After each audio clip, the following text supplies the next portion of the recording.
Sa hindi po pag-aabala mga kapatid, nais ko po na tayo po ay tumungo sa ating tatalakayin.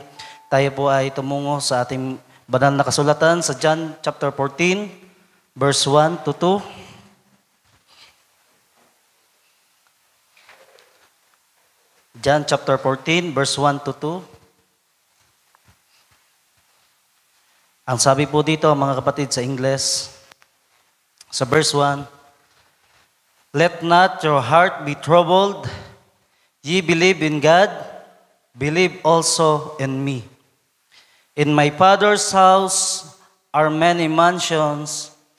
If it were not so, I would have told you, I go to prepare a place for you." Tayo po ay pansundumandali na magsiyo ko, mga kapatid. Hallelujah, hallelujah. O dakilang Diyos, dakila ka at banal ka sa aming kalagitnaan. Maraming salamat sa patuloy na kalakasan na binibigay mo sa amin sa bawat araw.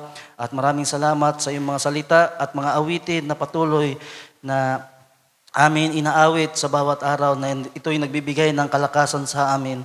At sa mga oras na ito, Panginoon Diyos, kami po ay nagpapakumbaba na lumalapit sa iyong trono ng awa. Nanawa, Panginoon Diyos, ay gabayan mo kami sa aming munting Bible study. Nanawa, Panginoon Diyos, hindi ang tao o ako ang makita, Panginoon Diyos, kundi ikaw ang makita ng aking mga kapatid.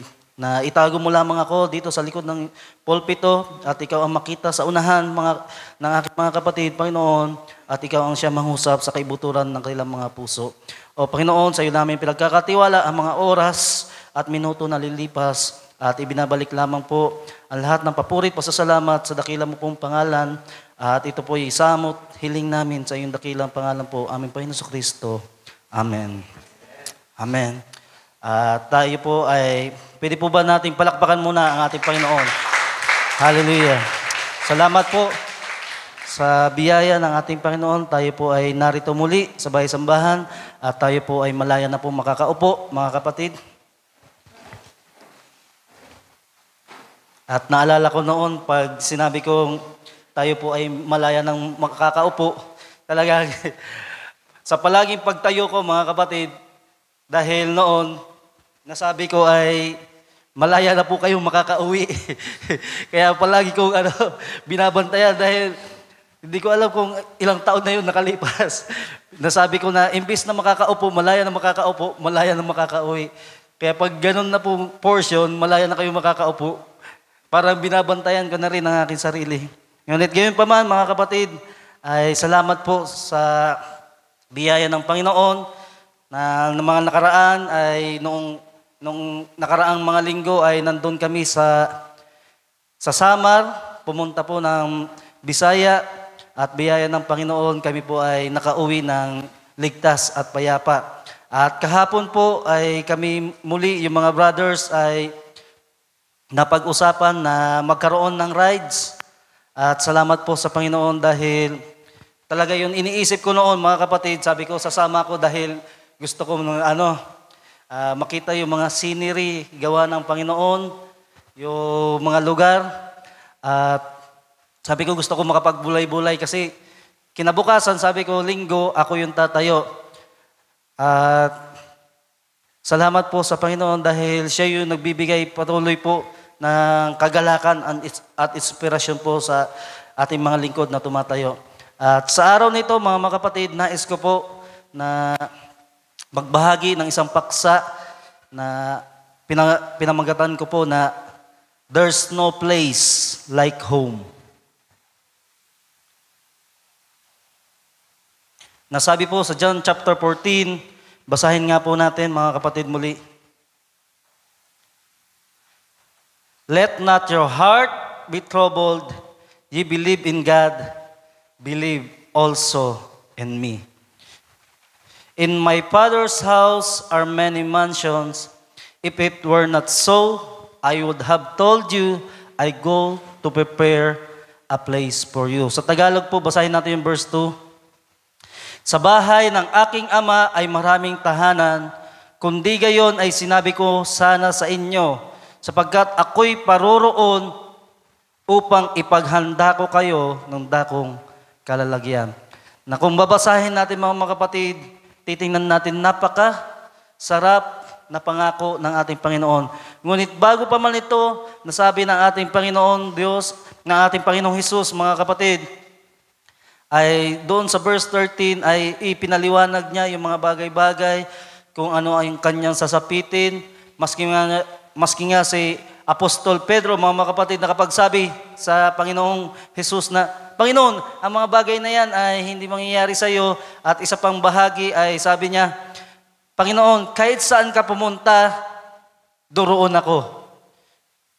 Pero pagdating po dito sa John chapter 14, ay binigyan niya ng paalala, let not your heart be troubled. Ilan po ba sa atin sa araw na ito yung merong mga trouble sa ating mga kaisipan? Trouble sa ating mga tahanan. Maraming mga bagay sa bahagi ng ating mga buhay, maraming mga trouble. At nung ating Panginoon ay nagpapaalam sa mga disciple, sinabi niya, let not your heart be troubled. You believe in God, believe also in me. Na kanyang pinapaalalahanan ang kanyang mga disciple na siya'y aalis, may pupuntahan, at huwag silang magulimahanan, mga kapatid. At ang paksa natin, mga kapatid, there's no place like home. At sabi dito sa verse 2, in my Father's house are many mansions. I go to prepare a place for you. Na pangako ng ating Panginoon, napakasarap. At kung titingnan nyo, mga kapatid, sa buhay-buhay ng isang tao, napakahalaga po na meron po tayong tahanan. Na kung wala man tayong kakayanan na magpagawa pa o magpagawa ng tahanan, ang hinahanap pa rin ng tao ay magkaroon ng tinatawag na tahanan. Mas nga po, ang ating propeta, Brother Branham, ay nagnasa rin siya na magkaroon ng tahanan dahil nung makapunta po siya nagkaroon siya ng vision, nakapunta siya sa langit, nakausap niya ang kanyang may bahay, ang kanyang anak, at itinuturo ng kanyang anak, nandun niya si mama, doon sa dakong roon, doon sa bahay natin. At si Brother Branham ay hindi makapaniwala dahil sabi niya, ano? Merong tahanan na ang mga Branham, meron ng bahay. Dahil sa buong buhay po ni Brother Branham, kung babasahin niyo po yung kanyang talambuhay mula kanyang pagkabata, maliit, palagi po silang nakikitira lamang. Nakikitira sila sa bahay o mga cabin na meron yung kanilang amo, yung amo ng kanyang tatay. Kung saan sila dinadala ng kanilang tatay. Kung saan magtrabaho ang kanyang tatay, halimbawa, nagtrabaho siya sa ibang lugar. Doon sa lugar na yun, meron bahay-bahay yung amo, doon sila titira. Kaya nung nandun siya sa langit, sabi niya, hindi siya makapaniwala na meron siyang tahanan. At nakakatawa, mga kapatid, na masabi na maging man tayo mga mananampalataya, palagi tayo naglulunging ng ganitong bagay. Na pag tayo nga po nagta-travel, nung kami po ay nag-travel papuntang Samar, lahat na mga kapaguran, lahat na mga iniisip sa biyahe, pag nakauwi na, di ba? Lahat naman tayo nagta-travel, lahat tayo nakakaranas ng ganitong mga bagay. Pag nakauwi na, ang sarap na sa pakiramdam. Na katulad nung ibinahagi sa atin ng ating kapatid, the three parts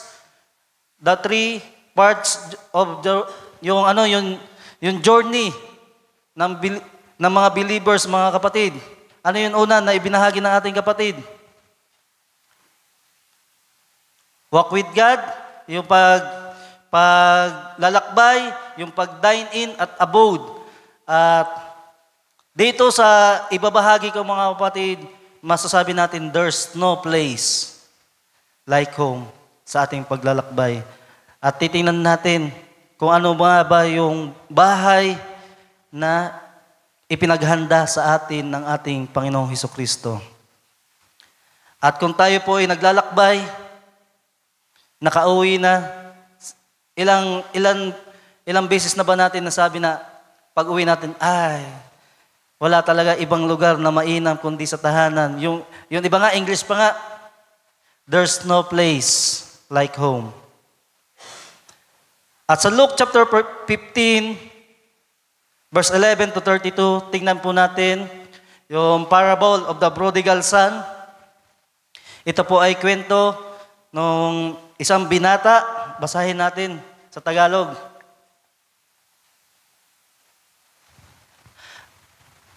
At sinabi niya, may isang tao na may 2 anak na lalaki. Ito ay ang ating Panginoong Hesukristo na ibinabahagi niya yung parable ng alibughang anak. Sa verse, pagpapatuloy, at sinabi sa kanyang ama ng bunso, Ama, ibigay mo sa akin ang bahagi ng iyong kayamanang nauukol sa akin, at binahagi niya sa kanila ang kanyang pagkabuhay. Meron 2 anak at ibinahagi, alam na natin ang kwentong ito, mga kapatid, sa verse 13. At hindi nakaraan ang maraming araw ay tinipong lahat ng anak na bunso ang ganang kaniya at naglakbay sa isang malayong lupain at dooy inaksaya ang kanyang kabuhayan sa palunging pamumuhay. Sa madaling salita, mga kapatid, itong lalaki na mayaman, mga kapatid, ay meron 2 anak. At yung bunso ay hiningi niya yung parte ng kanyang mana, mga kapatid. At sa parte ng kanyang mana, nung makuha niya na, mga kapatid, siya ay naglakbay sa malayong lupain. Di ba? Maraming mga kabataan ngayon sa panahon natin, mga kapatid, mga Kristiyano, mga mananampalataya, mga kapatiran na natin, mga kapatid, na pagdating sa ganyan, mga kapatid, ay meron mga mananampalataya na nais mag-try rin, lumabas. Di ba? Sila ay ma-experience, pumunta sa ibang lugar para magtrabaho. At ito naman, mga kapatid, sa tagpong ito, yung binatang ito, meron siyang kayamanan. Di ba? Napakasarap, parang vacation travel. Na dala-dala niya yung lahat ng kanyang mana, mapera siya, at pumunta siya sa ibang lupain para ano? Dooy inaksaya ang kanyang kabuhayan sa palunging pamumuhay. Na kung sasabihin pa natin sa English, mga kapatid, and there wasted his substance with riotous living. Na inubos niya yung lahat ng kayamanan na binigay niya ng kanyang ama. Hindi niya inisip na balang araw mauubos to. Wala na akong ikabubuhay. Kundi dahil sa kanyang youthful lust, mga kapatid, ay inubos niya yung yaman na meron siya. At sa pagpapatuloy, at nang magugol na niyang lahat, ay nagkaroon ng isang malaking kagutom sa lupaing yaon at siya ay nagpasimulang mangailangan. Ayun na. Nagkaroon ng kagutom sa lupain na pinuntahan niya, wala na siyang pera dahil inubos niya na, nilustay niya na, mga kapatid. At pumaroon siya at nakisama sa isa sa mga mamamayan sa lupaing yaon at sinugo niya siya sa kanyang mga parang upang magpakain ng mga baboy. Na dating kalagayan niya, siya yung amo, siya yung maraming mga tagapag-utos, silbidor. Pero dahil sa gusto niya nang makuha yung part ng kanyang kayamanan, mga kapatid, nung maubos na, siya ay tagapagpakain na lamang ng mga baboy. Na ganon ang naranasan ng binatang ito, mga kapatid. At sa verse 16, at ibig sana niyang mabusog ang kanyang tiyan ng mga ipa ng kinakain ng mga baboy at walang taong magbigay sa kaniya. Datapot nang siya'y makapag-isip, ay sinabi niya, ilang mga alilang upahan ng aking ama ang may sapat at lumalabis na pagkain, ako'y rito'y namamatay ng gutom. Na nung ang binatang ito ay nagbubulay-bulay na, mga kapatid, dahil sa gutom niya na, mga kapatid, na pag-isip-isip niya doon sa tahanan ng aking ama, maski man yung kanyang mga alila ay napakasarap ng kalagayan. yung mga kanilang mga servant, mga kapatid. At siya roon ay namamatay ng gutom. At sa madaling salita, mga kapatid, nag-isip siya ng plano para makasurvive. Verse 18, magtitindig ako at paroroon sa aking ama at aking sasabihin sa kanya, Ama, nagkasala ako laban sa langit at sa iyong paningin. Verse 19, hindi na ako karapat-dapat na tawaging anak mo, gawin mo nga akong tulad sa isa sa iyong mga alilang upahan. Na dahil po sa pagnanasa ng binatang ito makasurvive sa kalagayan na kinalalagyan niya, mga kapatid, nag-isip siya ng plano, uuwi siya sa kanilang tahanan at siya ay magpapakumbaba sa kanyang ama at sasabihin niya, maging alila na lang siya. Kasi doon sa bahay ng kanyang ama, kahit mga servant, mas maganda yung kalagayan na meron siya, mga kapatid. Na kundi sana niya nilustay yung pera na meron siya, naubos, mga kapatid. At ginawa sa negosyo, ano pa man, hindi sana naubos yung meron siya. At siya'y uuwi sa kanilang tahanan. Sa verse 20, at siya'y nagtindig at pumuraon sa kanyang ama, datapwat samantalang nasa malayo pa siya, ay natanawan na siya ng kanyang ama at nagdalang habag at tumakbo at niyakap siya sa liig at siya'y hinagkan. Tingnan niyo, mga kapatid, na kahit ganun yung naging kalagayan ng alibughang anak, mga kapatid, matagal na panahon po siya nawala, mga kapatid. Kung sa pagbabasa natin, parang napakaikli lamang, no? Pero kung babasahin po natin sa dulo, sa verse 32, sabi dito, datapwat, karapat-dapat, mga katuwa, nung kinompront na nung kuya, yung tatay, dahil sabi niya, bakit ganito yung ginawa mo sa aking bunsong kapatid, na siya'y nilustay niya yung kayamanan, pag uwi niya, nagkakasiyahan pa. Na hindi na siya karapat-dapat, parang ganon, mga kapatid. Pero sabi po ng ama, datapwat, karapat-dapat magkatuwa at magsaya tayo, sapagkat patay ang kapatid mong ito at muling nabuhay at nawala at nasumpungan. Na yung binatang lalaking ito, mga kapatid, bagamat siya po ay umalis sa kanilang tahanan, sa kanilang bahay, mga kapatid, para yung purpose lustayin. Dahil alam ko, mga kapatid, na yung tatay nila, mga kapatid, mula pa man pagkabata, minamasdan na yung ugali ng kanyang anak. Hindi pwede na sabihin ng tatay, ay, ibibigay ko to sa aking anak kasi alam ko, magbabago na to pag may pera. Alam ng tatay kung ano yung gagawin ng anak sa pera na meron siya, mga kapatid. Sa kayamanan na pinagkatiwala niya na ibigay. Kaya nga nung bumalik siya, mga kapatid, sabi doon, balikan natin yung last verse na binasa natin.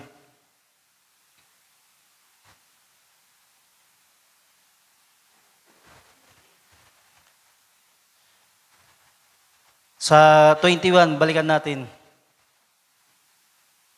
At sinabi ng anak sa kanyang ama, nagkasala ako laban sa langit at sa iyong paningin. Hindi na ako karapat-dapat na tawaging anak mo. Sa verse 22, datapwat sinabi ng ama sa kanyang mga alipin, dalhin ninyo ritong madali ang pinakamabuting balabal at isuot ninyo sa kaniya at lagyan ninyo ng singsing ang kanyang kamay at mga panyapak ang kanyang mga paa. At kunin ninyo ang pinatabang guya at inyong patayin. At tayo'y magsikain at magkatuwa. Tingnan nyo, mga kapatid, na bago pa man makauwi yung binatang lalaki, meron nang nakaabang na pinatabang guya para patayin. At yun ang ihanda nila na magkakatuwa, mga kapatid.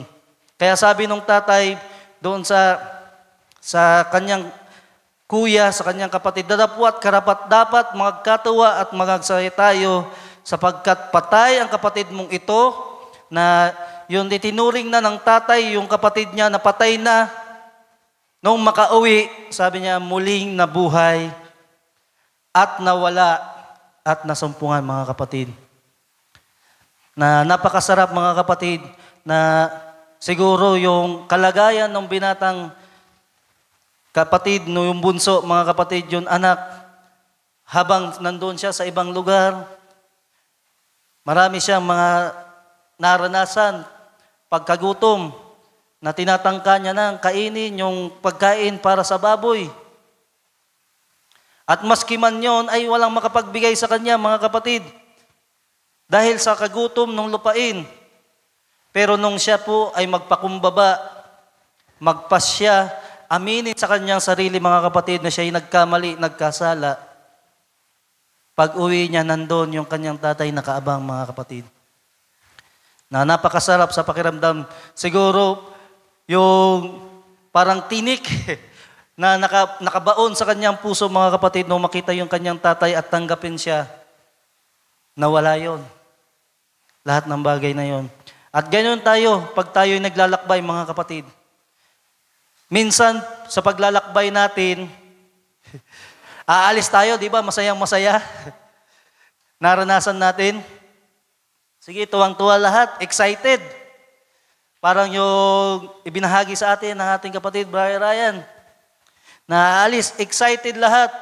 Pero habang nandun na sa paglalakbay, nandun na yung struggle. Nandun na yung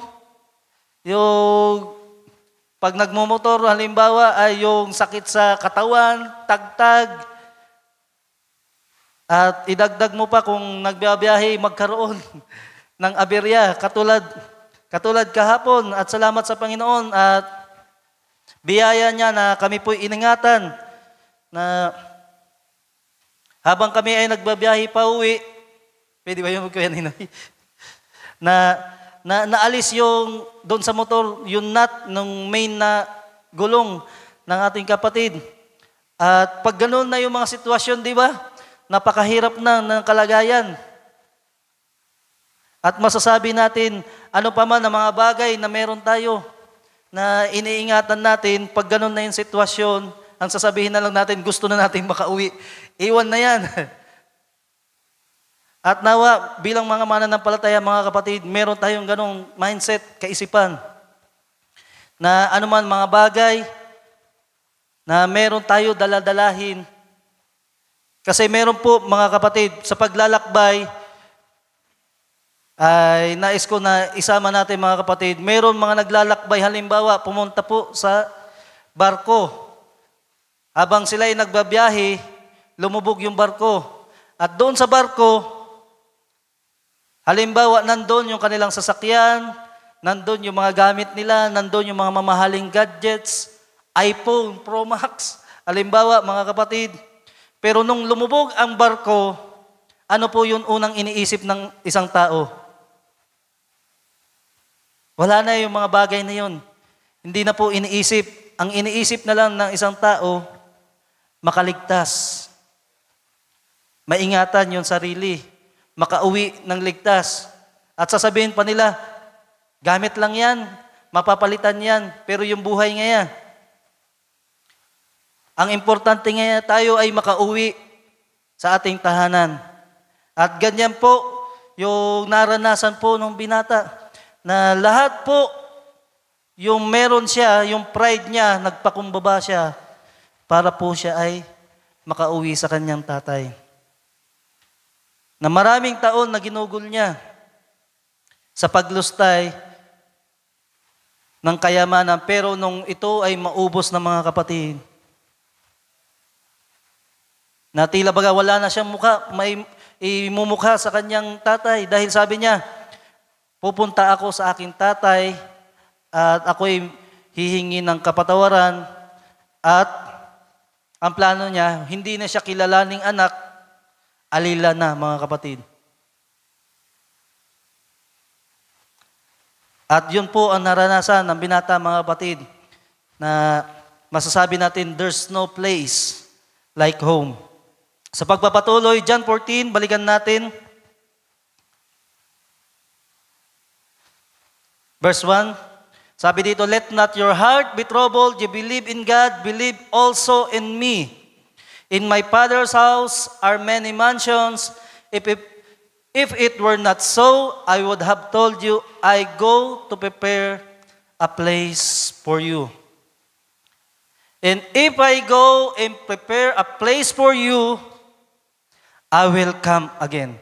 Ito yung napakasarap na pangako ng ating Panginoong Hesus, na kung siya raw po ay aalis at magpreparar ng lugar, ng place para sa atin, siya raw po ay babalik muli. And receive you unto myself, that where I am, there you may be also. And whether I go, ye know, and the way ye know. Na kung nasaan man ang ating Panginoon, nandun rin tayo, at kung saan man raw siya raw po, yung daan po ay malalaman natin, mga kapatid. At sa verse 13, atras natin, mga kapatid, sa verse 36. Dahil ang Panginoon ay sabi niya, and whether I go, you know, and the way you know. Sa verse 13, verse 36, sabi po dito, nung ang Panginoon ay magportel ng Peter's denial po, mga kapatid. Dahil ang gusto ni Peter ay kahit saan man pumunta ang Panginoon, sasama siya. At alam natin na yung pupuntahan ng ating Panginoon ay kamatayan. Siya po ay ipapako sa krus. At si Simon, bilang matapang, confident sa kanyang sarili, ay pinaalalahanan siya ng ating Panginoon. Sabi po sa verse 36, Simon Peter said unto him, Lord, whither goest thou? Jesus answered him, whither I go, thou cannot follow me now, but thou shalt follow me afterwards. Basahin nga po natin sa Tagalog para mas malinaw, mga kapatid. Sinabi sa kanya ni Simon Pedro, nagtanong po si Pedro, Panginoon, saan ka paroroon? At sumagot po ang ating Panginoon, sa paroroonan ko ay hindi ka makakasunod sa akin ngayon, ngunit pagkatapos ay makasusunod ka. Na yung paroroonan raw po ng ating Panginoon ay hindi makakasunod pa si Pedro. Pero pagkatapos raw po ng mga ilang panahon ay makakasunod si Pedro. Sa verse 37, sinabi sa kanya ni Pedro, Panginoon, bakit hindi ako makasusunod sa iyo ngayon? Ang aking buhay ay ibibigay ko dahil sa inyo. I will lay down my life for thy sake. Na maibibigay raw po ni Pedro ang kanyang buhay para sa ating Panginoon. Jesus answered him, ang buhay mo bagay iyong ibibigay dahil sa akin? Tinanong siya ng ating Panginoon, katotohanan sinasabi ko sa iyo, hindi titilaok ang manok hanggang ikaila mo akong maikatlo. Na ito yun doon sa John, mga kapatid. Sa Marcos chapter 14, verse 27 to 31, ito po ay same scenario, mga kapatid. At sa Mark chapter 14, verse 27,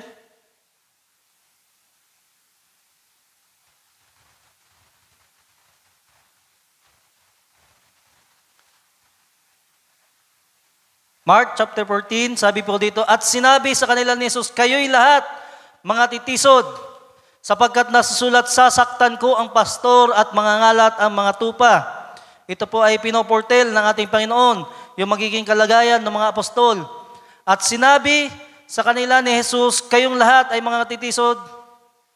Verse 28, gayon may, pagkabangon ko ay mauuna ako sa inyo sa Galilea.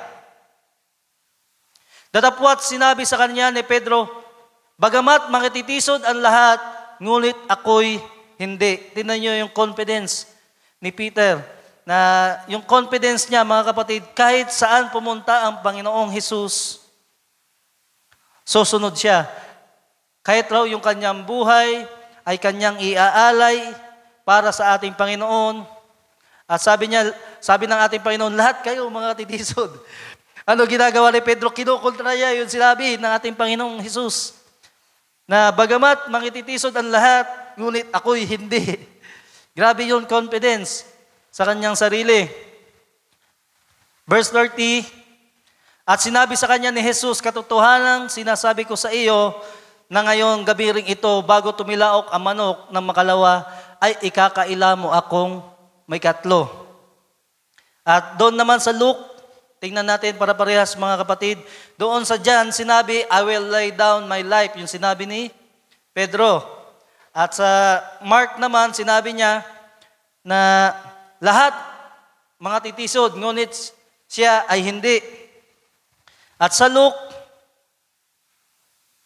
sabi dito ng ating Panginoon, Luke chapter 22 verse 31, ating pagtiisan mga kapatid, yung tinatalakay natin. Sabi dito ng ating Panginoon, Simon, Simon, narito hiningi ka ni Satanas upang ikaw ay maliglig niyang gaya ng trigo. Kaya po pala, mayroong ganoon na senaryo kay Pedro, mga kapatid, dahil hiningi pala ni Satanas na siya po ay maliglig. Kaya minsan, mga kapatid, kung tayo po ay nagiging overconfident na sa ating sarili, katulad kahapon, kasi kahapon po, biyaya po ng Panginoon, habang nandun po kami sa tinambak kahapon, ay nagbiyahe kami, di ba po? At ako na yun, nasa hulihan ng mga motor na nagdadrive. At sa hulihan ko po, mga kapatid, meron rin magkaangkas na sumusunod rin sa amin, sumasabay-sabay. At pagdating po, merong tanawin, ay tumigil yun nasa unahan, automatic, ako rin po ay titigil, ako yun nasa pinakahulihan. At pagtigil ko, mga kapatid, 1 second, biglang doon sa likod ko, na meron nag-crash. Yung nag-crash na motor, yung tunog po na nag-crash, tapos yung aso, yung natamaan yung aso, nabangga, at tumatahol-tahol na yung aso. At biyaya po ng Panginoon ay iningatan kami ni Bar Joshua, kami yung magkaangkas, 1 segundo lang po yun mga kapatid, na yun nakasunod sa amin, na palagi kong binabantayan sa side mirror dahil nakasunod sa amin, yun na pala yung nakabangga nung aso po. At pagtingin namin ng mga kapatiran, na nilapitan namin, puro gasgas dito, puro na maputi. Magkaangkas dahil pag brain ko nila, nakita ko, pag tingin ko, parehas nakadapa at parehas po naka-short, abot ang rami ng gasgas. At bago pa nga dumugo yung mga sugat nila, siguro sa nahihiya yung magkaangkas, nandun na, nagbiyahe na sila, umalis na sila, iniwan na kami. Pero biyaya po ng Panginoon, sabi nga po ng mga kapatid, sabi ni Gideon, na ating kapatid, di ba Gideon, akala ko nga si kuya na nga yung yung nag-bring ko. At biyaya po ng Panginoon. At habang po, kami po ay nagkikwentuhan na, at nagbiyahe na, nandun na kami sa pili. At mayroon nakapagsabi, mayroon nakapagkwento, dahil overconfident na eh. Mayroon nakapagsabi na, nakapagsalita, kaya nga yun na-aksidente, kasi nga hindi yung nag-pray nga. Tayo nga nag-pray. Pagkarinig ko doon, sabi ko, kinabahan ako bigla. Kasi overconfident na alam natin na sa biyaya ng Panginoon, siya yung nag-iingat. Pero sabi ko, nasa pili na kami, sabi ko, malapit na. Meron pa nagsalita ganito. At hindi nga nagkamali mga kapatid, yung naramdaman ko ng mga oras na yun sa pili, pagdating namin ng Baaw, meron na abirya na nangyari. Pero biyaya ng Panginoon, bawat isa po ay ligtas at masaya po na sama-sama umuwi mga kapatid. At ganito po yung kalagayan ni Pedro. Overconfident siya. Bakit? Malakas yung pananampalataya ni Pedro, kasama ang Panginoon. Pero hindi alam pala ni Pedro, mga kapatid, hiningi siya ni Satanas na siya po ay maliglig. Pero ang kagandahan po sa verse 32, ganito ang ginawa ng ating Panginoon. Sabi ng ating Panginoon, "But I have prayed for thee, that thy faith fail not." Na ang ating Panginoon ay nanalangin para kay Pedro na ang kanyang pananampalataya ay hindi ma-fail. Na sa panahon po pala na merong pagligliglig na nangyayari po sa ating buhay, napaka-importante pala merong nananalangin sa atin na yung pananampalataya po natin ay hindi maalis po. Hindi po ma-fail. Na napakahalaga pala mga kapatid na meron mga kapatiran tayo na nagre-request prayer, merong pinagdadaanan, naroon po yung panalangin po natin mga kapatid. At sabi po ng ating Panginoon, "And when thou art converted, strengthen thy brethren." Kaya narinig natin mga kapatid, yung mga pangangaral, nabasa natin sa banal na kasulatan. Nung si Pedro po ay makilala ang ating Panginoon for the first time ng pagbangon ng ating Panginoon, nandun siya sa bangka, walang damit, sa sobrang pagkahiya niya mga kapatid. Bakit? Kasama na roon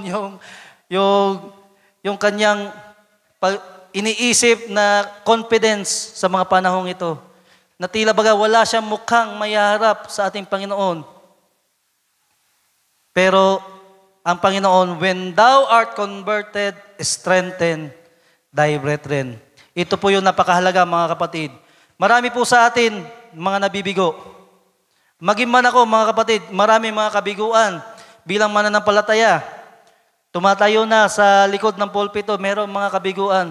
Pero napakasarap na isipin mga kapatid, kung tayo po ay makapanumbalik sa kalakasan, ang kinakailangan rin tayo po ay magpalakas sa ating mga kapatid.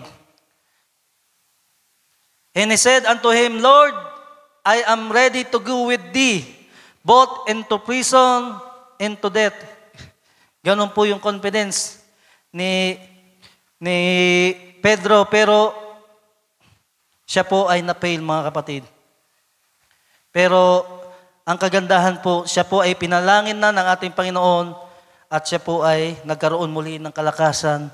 At alam natin yung kwento ng buhay ni Apostol Pedro na naging siya ay isa sa mga pilar ng pananampalataya na ating hinahawakan ngayon mga kapatid.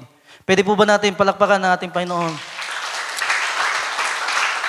At isa pang example mga kapatid, ng isang tao na umalis sa kanyang tahanan, puntahan natin ang kwento ng buhay ni Ruth at ni Naomi.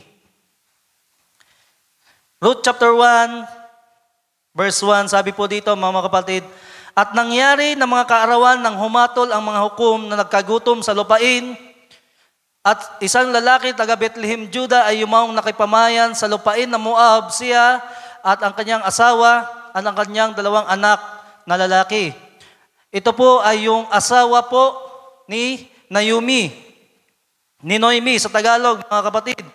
At sa pakikipamayan nila sa lupain ng Moab, mga kapatid, dala nila yung anak nilang 2 lalaki. At sa verse 2, "At ang pangalan ng lalaki ay Elimelech, at ang pangalan ng kanyang asawa ay Noemi.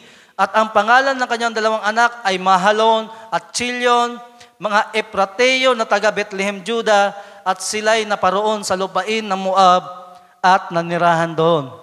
Sa madaling salita, mga kapatid, sa pagkukwento, itong 2 anak po ni Elimelech at ni Naomi ay nakapangasawa po ng mga taga Moab rin, mga kapatid. Dahil po sa kagutom na meron sa kanilang lupain, ay nagawa nilang iwan yung kanilang tahanan, mga kapatid, para pumunta sa ibang lugar, makahanap po ng pagkain, mga kapatid. At sa pakikipamayan nila sa Moab, nakapangasawa ang kanilang anak, at ang napangasawa po ng kanyang mga anak ay si Orpa, at yung isa ay si Ruth. Sa verse 4, basahin natin. Sabi dito, at sila'y nagsipag-asawa sa mga babae sa Moab, ang pangalan ng isa'y Orpa at ang pangalan ng isa'y Ruth, at sila'y tumahan doon na may 10 taon. At habang po sila ay nanahan, sabi sa verse 5, mga kapatid, at namatay kapwa si Mahalon at si Chelion, at ang babae ay naiwan ng kanyang 2 anak at ng kaniyang asawa.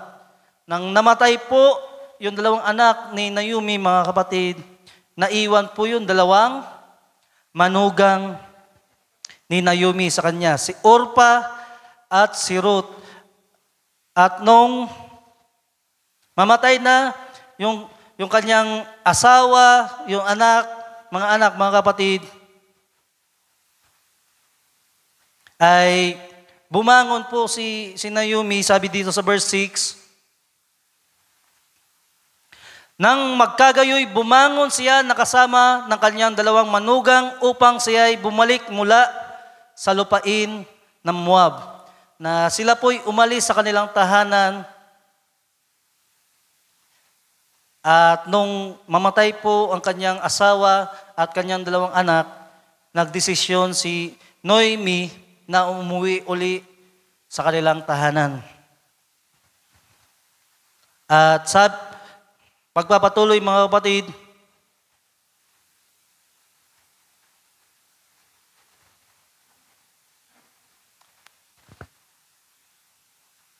atras natin,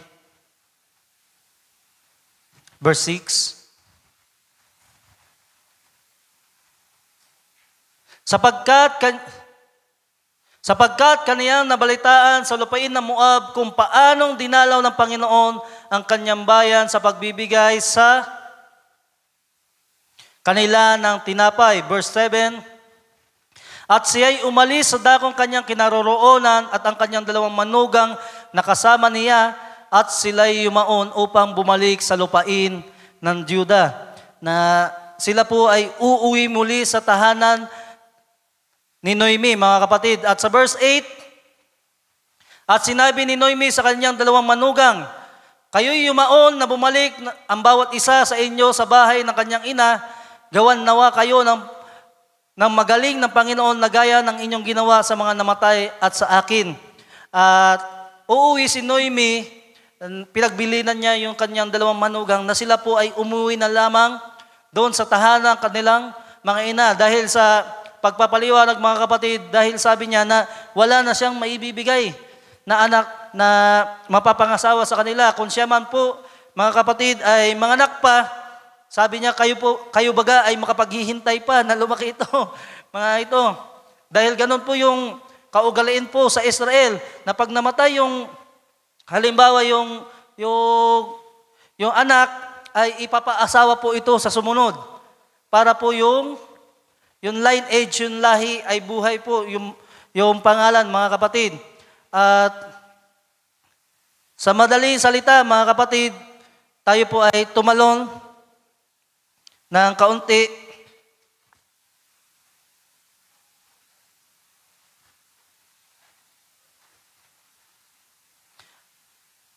Sa verse 10,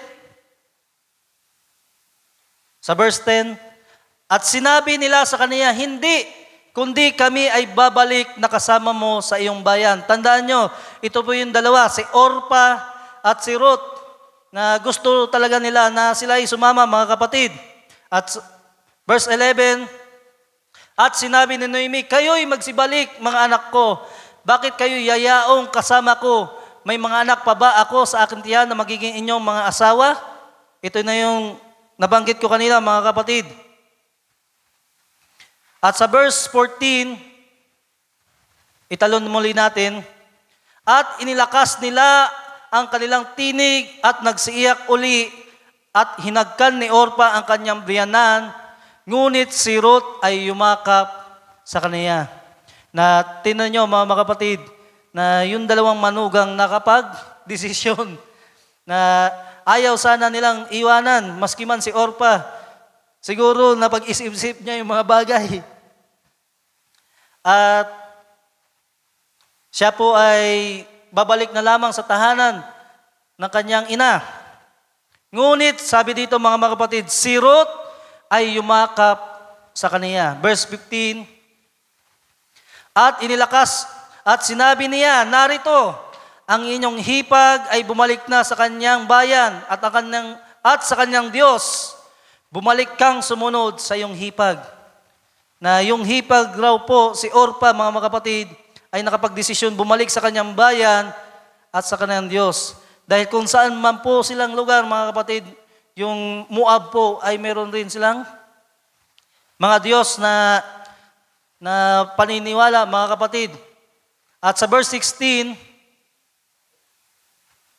at sinabi Lot, huwag mong ipamanhik na kita'y iwan at bumalik na humiwalay sa iyo, sapagkat kung saan ka pumaroon, ay paroroon ako, at kung saan ka tumigil, ay titigil ako, at ang iyong bayan ay magiging aking bayan, at ang iyong Diyos ay aking Diyos. Ito yun, napakaganda po na paninindigan ni Ruth. Na kanina napakinggan natin yung paninindigan ni Peter, na self-confidence, pero itong si Ruth po, mga kapatid, ay meron nakita kay Noemi. Sabi niya, at ang iyong Diyos ay aking Diyos. Na napagkilala niya na merong buhay na Diyos, at yun ang paglilingkuran niya, mga kapatid. Dahil sa pag-ibig niya rin kay Naomi, na ito po ay samahan, mga kapatid. Verse 17,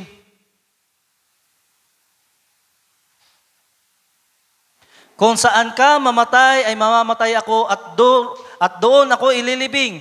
Hatulan ako ng Panginoon, at lalo na maliban ang kamatayan ang maghiwalay sa iyo at sa akin. Na si Pedro, nasabi niya na kahit kamatayan o kanyang buhay, kahit sa kulungan, ay sasamahan niya ang ating Panginoon. At maging man itong si Ruth, ay nasabi niya, ito mga kapatid, na kahit sa kamatayan, ay hindi sila maghihiwalay ng kanyang biyanan, mga kapatid. Napakaganda kung mayroong mga ganito, mga manugang at biyanan. At nakaka-relate dito yung mga meron ng manugang, mayroong mga biyanan, mga kapatid, na anong ganda na relasyon na meron nito, mga kapatid. At sa verse 18, sa pagpapatuloy, mga kapatid, at nang makita ni Noemi na mapilit ng pagsama sa kaniya, ay tumigil ng pagsasalita sa kanya. Sa gayoy, yumaon silang dalawa hanggang sa sila'y dumating sa Bethlehem. At napakaganda, mga kapatid, na ano pa man yung mga naranasan ni Noemi doon sa bayan ng Moab, pag-uwi niya, mga kapatid, naroon muli, parang tila baga pagsisimula muli na meron si Noemi. Pero, nung pag-uwi niya, hindi naging madali. Bakit? Sabi po dito, mga kapatid, at nangyari nang sila'y dumating sa Bethlehem na ang buong bayan ay napataka sa kanila at sinabi ng mga babagi, ito ba'y si Noemi? At sabi po, at sinabi sa kanila ni Noemi, huwag na ninyo akong tawaging Noemi. Tawagin ninyo akong Mara sapagkat ginawan ako ng kapait-paitan ng makapangyarihan sa lahat. Ako'y umalis na puno at ako'y inuuwi ng Panginoon na walang dala. Ito yung nakakalungkot, mga kapatid. At sana meron tayong nakikita dito, mga kapatid, bilang mga mananampalataya. Bakit ninyo ako tinatawag na Noemi, yamang ang Panginoon ay nagpatotoo laban sa akin at dinalamhati ako ng makapangyarihan sa lahat. Alam natin, mga kapatid, na meron tayong mga kapatid na dati ay lumuwas para magkaroon, makipagsapalaran ng magandang buhay. At para tingnan yung buhay doon sa mga lungsod, mga kapatid. At maging man itong si Noemi, mga kapatid, sabi niya, umalis ako na puno at ako'y inuwi ng Panginoon na walang dala. Namatay pa yung kanyang dalawang anak. At kung titingnan natin, mga kapatid, meron mga mananampalataya na umaalis. Pero katulad ng alibughang anak, mga kapatid, na kung kung tayo po ay umuwi, naroon yung open arms para sa atin na nakaabang ang ating Panginoon. At hallelujah, nawa, meron po tayo nakikita bilang mga mananampalataya na sabi nga po, napapakinggan natin, hindi tayo dito pinagbabawalan na kung tayo po ay nais na pumunta ng Maynila para magtrabaho. Sige. Pero marami tayong mga mararanasan. Pero kakaiba mga kapatid na meron tayong matatawag, masasabi na meron tayong home church. Na katulad nila Naomi, ni Ruth, ay meron silang inuwian mga kapatid. At marami tayong mga kapatid na naranasan ito. Pag-uwi ay napakasarap. Example na lamang ating kapatid, Bar Wilson. Siya po ay lumuwas pero nung maranasan yung buhay sa Maynila, pakikipagsapalaran, umuwi. Narito yung pagpapala, biyaya ng Panginoon ay binuhos ng ating Panginoon. At nawa mga kapatid ay meron tayong pagpapahalaga sa ating tahanan.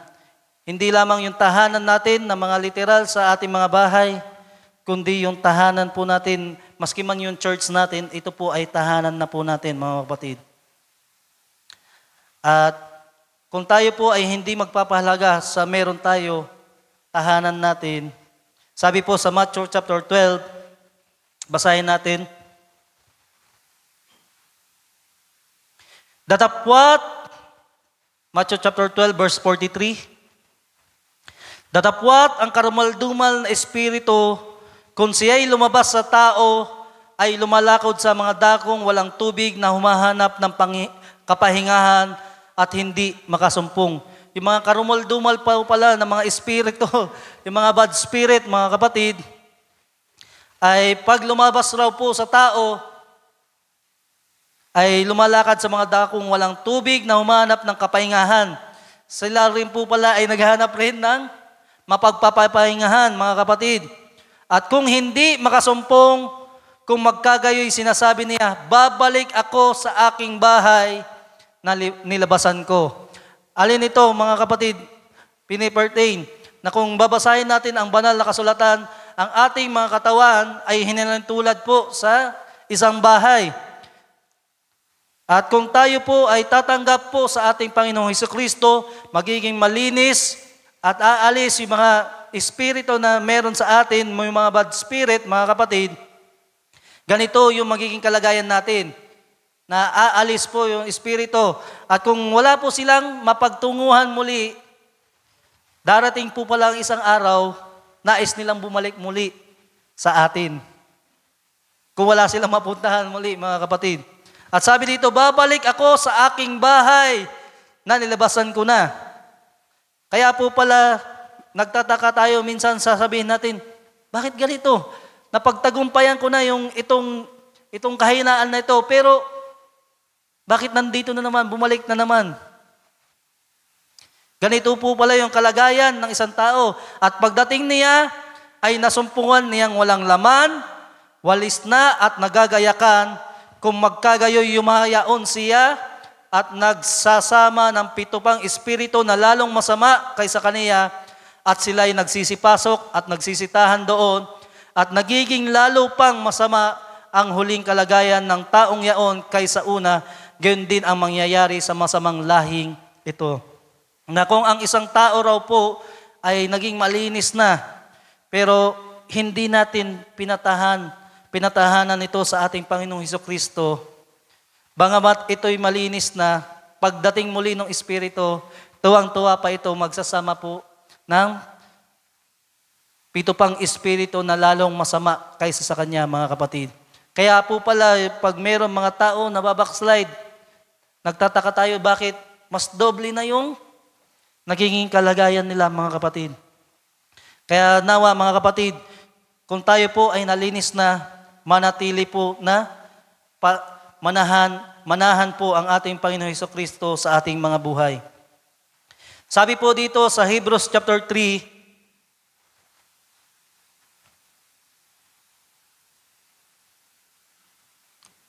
kaya Hebrews chapter 3 verse 1, kaya mga banal na kapatid, mga may bahagi sa pagtawag ng kalangitan, inyong isipin ang apostol at dakilang saserdote na ating kinikilala, si Jesus. Na kilalanin po natin ating Panginoong Jesus sa ating buhay, mga kapatid, na siya ay tapat, na naglagay sa kaniya, nagaya rin naman ni Moises sa buong sambahayan niya. Sapagkat siya ay inaring may karapatan sa lalong kaluwalhatian kaysa kay Moises, palibhasay may lalong karangalan kaysa sa bahay yaong nagtayo ng bahay, sapagkat ang bawat bahay ay may nagtayo. Datapwat ang nagtayo ng lahat ng mga bagay ay ang Diyos. At sa katotohanan, si Moises ay tapat sa buong sambahayan niya, gaya ng lingkod na pinakapatutuo sa mga bagay na sasabihin pagkatapos. Datapwat si Kristo, gaya ng anak, ay puno sa bahay niya, na ang bahay niya ay tayo. Na malinaw mga kapatid na sinabi dito na ang ating Panginoong Jesucristo na ang bahay niya ay tayo. Kung ating iningatang matibay ang ating pagkakatiwala ay magmamapuri sa pag-asa natin hanggang sa katapusan. Na napakahalaga pala mga kapatid na ang ating Panginoong Jesucristo ay manahan po sa ating buhay. At balikan po natin yung main text natin mga kapatid. John chapter 14, verse 1. Sabi ng ating Panginoon, "Let not your heart be troubled. You believe in God, believe also in me. In my Father's house are many mansions. If it were not so, I would have told you, I go to prepare a place for you. And if I go and prepare a place for you, I will come again and receive you unto myself, that where I am, there you may be also. And whether I go, you know, and the way you know." Sabi ng ating Panginoon, saan man raw po siya, paroroon ay nalalaman ninyo ang daan. At sa verse 5, mga kapatid, sabi po ni Tomas, "Panginoon, hindi namin nalalaman kung saan ka paroroon. Paano ngang malalaman namin ang daan?" Di ba mga kapatid? Na yung lugar na pupuntahan ng ating Panginoon sa panahon nila ay hindi nila alam kung paano sila makakapunta doon. Na nagtanong si Tomas, "Hindi nga namin alam kung saan ka paroroon. Yung daan pa kaya, saan ka paroroon, Panginoon?" Pero sabi ng ating Panginoon sa verse 6, mga kapatid, "I am the way, the truth, and the life. No man cometh unto Father but by me. If you had known me, you should have known my Father also, and from henceforth you know him and have seen him." Na ang ating Panginoon raw po, siya yung daan. Kung meron man po tayo navigator o compass sa ating buhay mga kapatid, para po tayo po ay makapunta sa tahanan na ipinaghanda po ng ating Panginoon, siya po yung kinakailangan natin. Siya yung Google Map natin, navigator natin sa ating buhay mga kapatid. Sa ating pananampalataya, siya po yung titingnan natin. At kung meron man tayo, pinaka-compass mga kapatid, yung salita ng ating Panginoon, nakasulat sa banal na kasulatan, yun po ang magtuturo sa atin sa daan. Kaya nga po meron tayong mga pagbabahagi ng salita ng Diyos. Bakit? Ito po yung kung saan po natin yung compass natin, yung Google Map natin. Sa mga nagta-travel, minsan, kahit alam na yung address ng bahay, kami nga po alam na namin, pero anong ginagawa namin?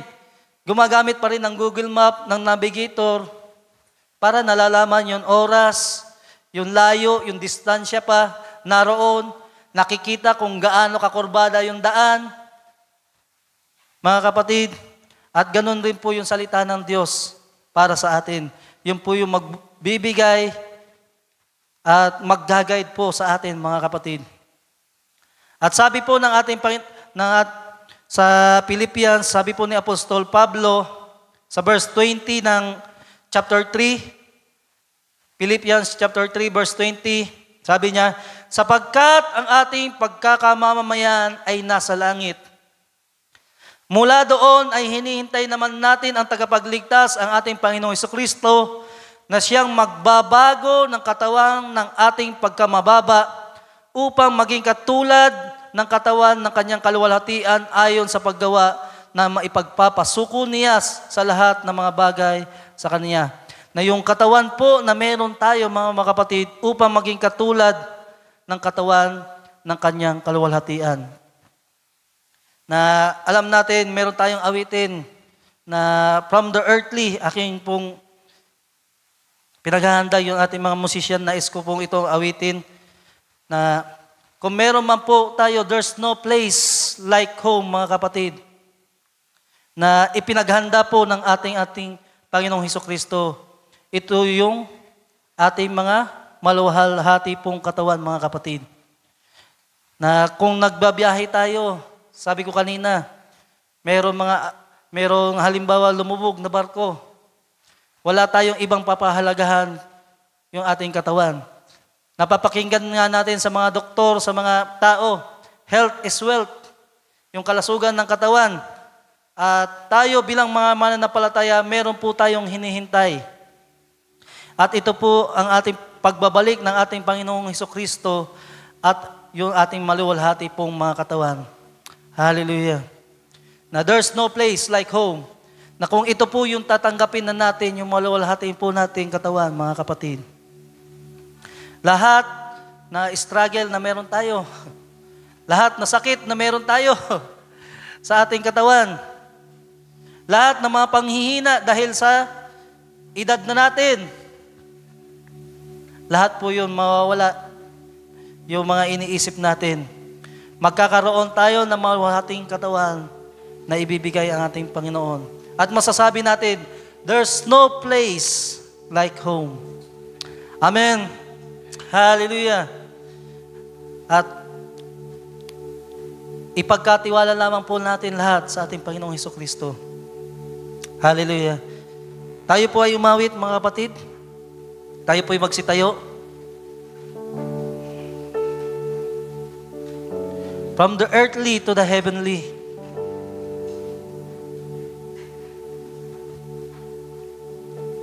Sino po nagnanasa ng ganito na tahanan, mga kapatid? Hallelujah. Ito po pala yung ipinaghahanda sa atin ng ating Panginoon Jesucristo.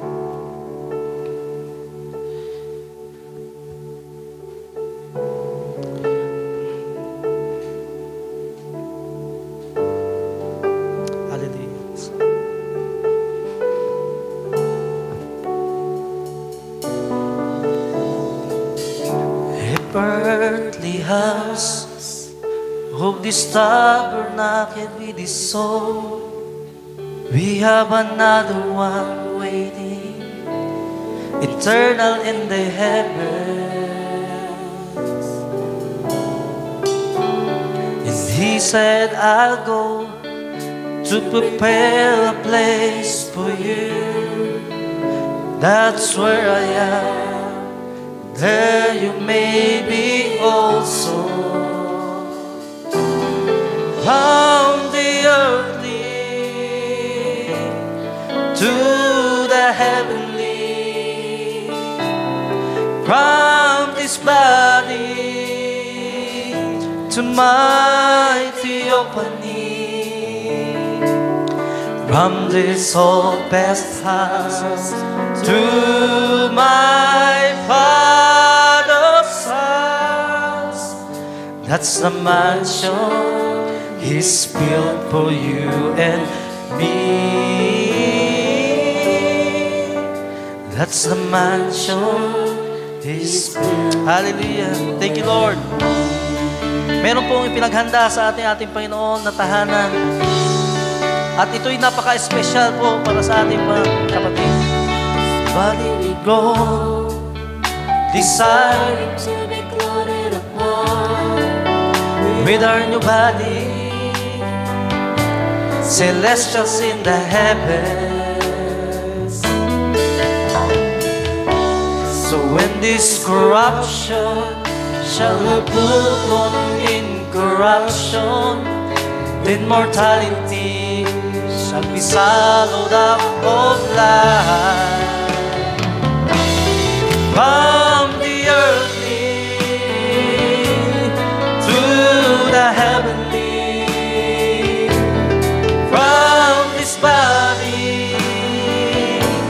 to my theophany.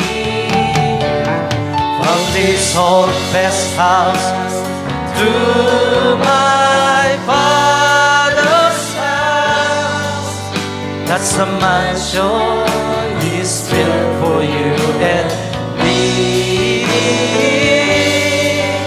That's the mansion. Sa huling verse, mga kapatid.